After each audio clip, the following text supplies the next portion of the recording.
আসসালামু আলাইকুম। স্বাগত জানাচ্ছি আওয়ার নিউজ টুডে সংবাদে। শুরুতেই শিরোনাম। অবৈধ অস্ত্র নাশকতা ও দলীয় কোন্দল সুষ্ঠু নির্বাচনে ৩ বাধা। নির্বাচনের আগে নতুন জোটের ঘোষণা এনসিপির। রাজনৈতিক সরকার যে সিদ্ধান্ত নিতে পারে অন্তর্বর্তী সরকার একই সিদ্ধান্ত নিতে পারে বলল অ্যাটর্নি জেনারেল। গণভোটের ব্যালট পেপার রঙিন হবে। আওয়ামী লীগের ১৩৪ নেতাকর্মীর বিরুদ্ধে মামলা। কোনো রকম ঝামেলা ছাড়াই ২৬-এর নির্বাচন হবে আশা মির্জা ফখরুলের। অতীত নিয়ে ঘাটাঘাটি করতে চায় না নির্বাচন পর্যবেক্ষকদের বললেন সিইসি। শিরোনাম ছিলেন, এবার বিস্তারিত।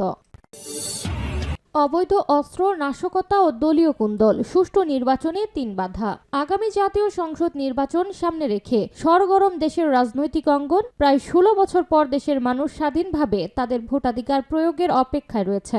রাজনৈতিক দলগুলো পুরোপুরি নির্বাচনমুখী। ফেব্রুয়ারির প্রথমার্ধে ভোট গ্রহণের জন্য সব ধরনের প্রস্তুতি নিচ্ছে নির্বাচন কমিশনও। ডিসেম্বরের প্রথম সপ্তাহে হতে পারে তফসিল, কিন্তু এইসব আয়োজনের মধ্যে শঙ্কার জায়গাও রয়েছে। ত্রয়োদশ জাতীয় সংসদ নির্বাচন সুষ্ঠুভাবে অনুষ্ঠানের ক্ষেত্রে অন্তত ৩টি বড় বাধা দেখছেন পর্যবেক্ষকেরা। এর মধ্যে রয়েছে অবৈধ অস্ত্র, নাশকতা ও দলীয় কুন্দল। এসব দূর করতে না পারলে একটি অবাধ, সুষ্ঠু, নিরপেক্ষ ও গ্রহণযোগ্য নির্বাচন অনুষ্ঠান কতটা সম্ভব হবে তা নিয়ে প্রশ্ন তুলেছেন তারা। তাদের মতে, বহুল প্রত্যাশিত আগামী নির্বাচন অনুষ্ঠানের আগেই বাধাগুলো দূর করতে হবে, তবেই একটি অবাধ, সুষ্ঠু, নিরপেক্ষ নির্বাচন অনুষ্ঠান সম্ভব হবে। পর্যবেক্ষকরা নির্বাচনের প্রথম বাধা হিসেবে চিহ্নিত করেছে অবৈধ অস্ত্র।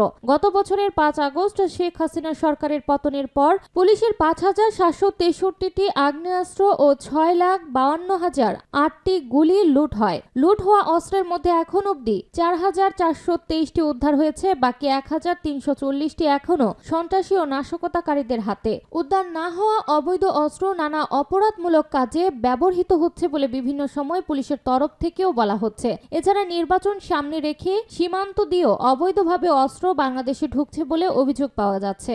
এইসব অস্ত্র নির্বাচনে ব্যবহারের আশঙ্কা করা হচ্ছে। পাশাপাশি গত বছরের ৫ আগস্টের পর কিছু কিছু ক্ষেত্রে মব জাস্টিস বা মব সন্ত্রাসও ঘটছে গণপিটুনির মতো ঘটনা।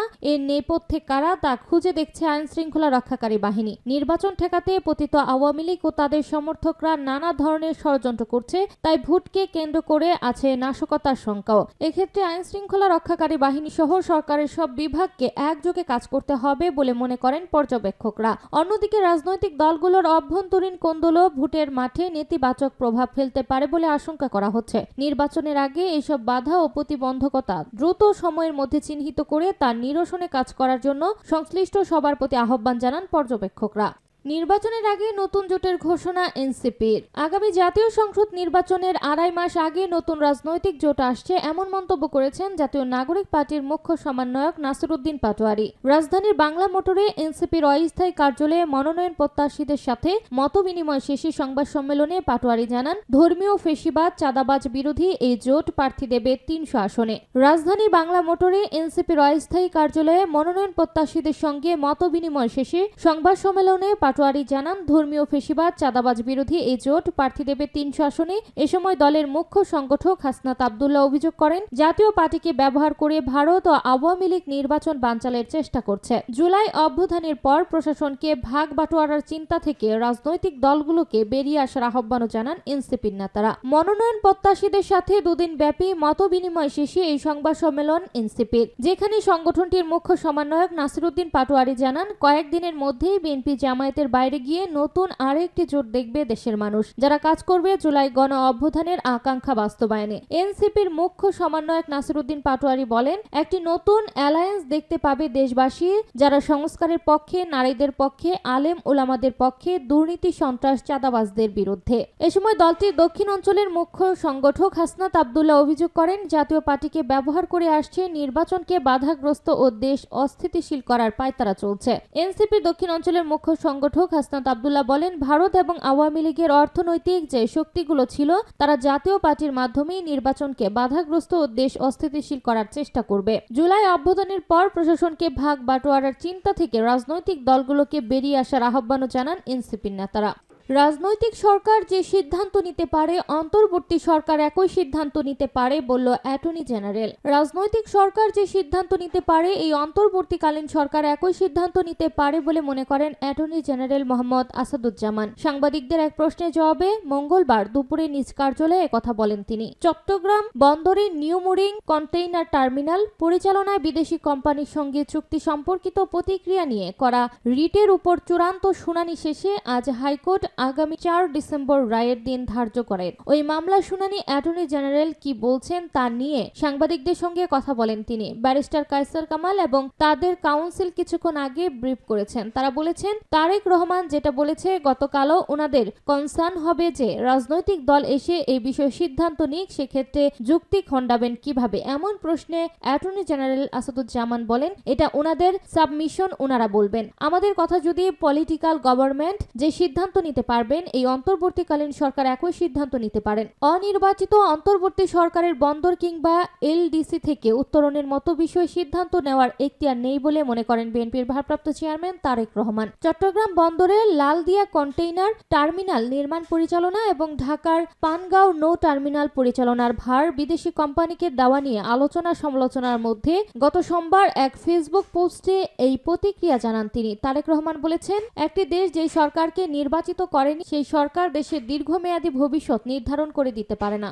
গণভোটের ব্যালট পেপার রঙিন হবে। নির্বাচন কমিশন ইসি সচিব আক্তার আহমেদ বলেছেন জাতীয় সংসদ নির্বাচন ও গণভোট একদিনে অনুষ্ঠিত হলেও গণভোটের ব্যালট পেপার রঙিন হবে। গতকাল মঙ্গলবার 25 নভেম্বর বিকালে রাজধানীর বেইলি রোডের ফরেন সার্ভিস একাডেমিতে আয়োজিত এক প্রেস ব্রিফিংয়ে তিনি কথা বলেন। ইসি সচিব বলেন ত্রয়োদশ জাতীয় সংসদ নির্বাচন ও গণভোট উভয় ক্ষেত্রেই পোস্টাল ব্যালট থাকবে। জাতীয় নির্বাচনের ব্যালট হবে সাদা কাগজের উপর কালো প্রতীক আর গণভোটের ব্যালট হবে রঙিন কাগজের উপর দৃশ্যমান যে কোনো কালি। আক্তার আহমেদ বলেন আগামী 5 ডিসেম্বরের মধ্যে ভোটার তালিকা চূড়ান্ত হবে, যে অনুযায়ী নির্বাচনী প্রস্তুতি এগোনো হবে। সংসদ নির্বাচনের দিনই গণভোট হবে, প্রবাসীরাও গণভোট দিতে পারবেন। ব্যালট পেপার পেন্ডিং এর বিষয়ে সরকারি প্রেসের সঙ্গে যোগাযোগ শুরু হয়েছে বলেও জানান ইসি সচিব।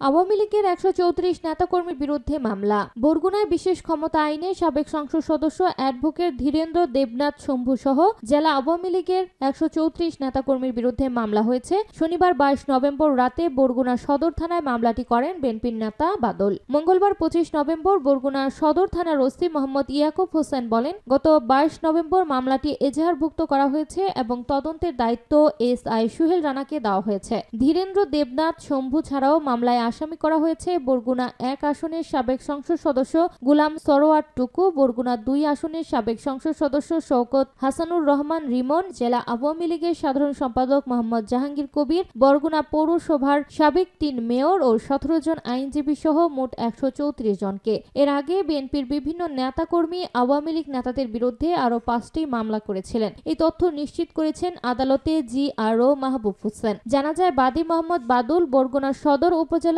ঢালুয়া ইউনিয়নের 8 নম্বর ওয়ার্ডের সাবেক সাধারণ সম্পাদক। তিনি 2013 সালের 12 আগস্ট, 2016 সালের 20 ফেব্রুয়ারি ও 2020 সালের 14 এপ্রিলে 3টি পৃথক ঘটনার ভিত্তিতে 22 নভেম্বর থানায় অভিযোগ দায়ের করেন। অভিযোগে তিনি উল্লেখ করেন জেলা আওয়ামী লীগের সাধারণ সম্পাদক মোহাম্মদ জাহাঙ্গীর কবিরের নেতৃত্বে আসামিরা তাকে বরগুনায় তার ব্যবসা প্রতিষ্ঠান থেকে তুলে চোখ বেঁধে বেধড়ক মারধর করেন এবং দীর্ঘদিন আয়নাঘরে আটকে রাখেন। পরে সেখান থেকে থানায় সোপর্দ করা হলে পুলিশ তাকে 2 দফায় মোট 9 দিন রিমান্ডে নেয়। বাদল অভিযোগ করেন আসামিরা আমাকে পুলিশ দিয়ে সাইকুল হাদিস মুফতি মোহাম্মদ জসিম উদ্দিন রহমানীর সংগঠনের সঙ্গে জড়িত আছে এমন মিথ্যা বক্তব্য দিতে বাধ্য করে। তাদের অত্যাচারের কারণে কয়েক বছর এলাকায় থাকতে পারিনি। আমি 7 মাস জেল হাজতে ছিলাম। আসামিরা আমাকে ম্যাজিস্ট্রেটের সামনে জবানবন্দি দিতে বাধ্য করে। আমাকে জঙ্গি বিএনপির উগ্রপন্থী লোক হিসেবে অভিযোগ সাজিয়ে দেওয়া হয়েছিল। কোনো রকম ঝামেলা ছাড়াই 26-এর নির্বাচন হবে আশা মির্জা ফখরুলের। বিএনপির মহাসচিব মির্জা ফখরুল ইসলাম আলমগীর বলেছেন দেশে নির্বাচনের একটি আবহাওয়া শুরু হয়েছে। আমরা আশা করি কোনো রকম ঝামেলা ছাড়াই 26 ফেব্রুয়ারির প্রথম দিকে নির্বাচন অনুষ্ঠিত হবে। নির্বাচন প্রসঙ্গে আইন শৃঙ্খলা পরিস্থিতি নিয়ে মির্জা ফখরুল বলেন দেশের আইন শৃঙ্খলা পরিস্থিতির বিষয়ে আমরা মনে করি যথেষ্ট উপযোগী আছে। এখন আর এমন কোনো পরিস্থিতি নেই যেখানে নির্বাচন ব্যাহত হবে।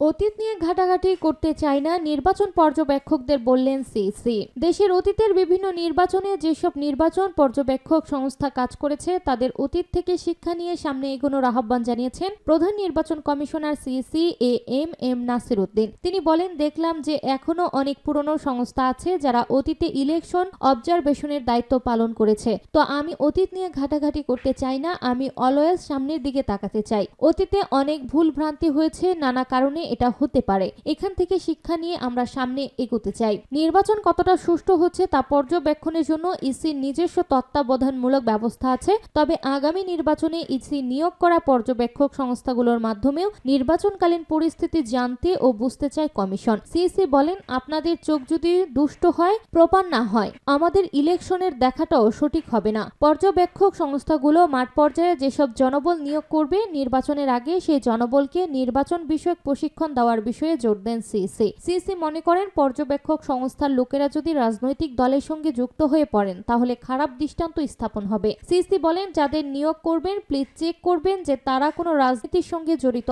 আছে কিনা। কোনো রাজনীতির সঙ্গে জড়িত, কোনো পার্টির সঙ্গে জড়িত, মিছিল মিটিংয়ে গিয়েছে, এই মার্কায় ভোট দাও, ওই মার্কায় ভোট দাও, এগুলো যাতে না করে।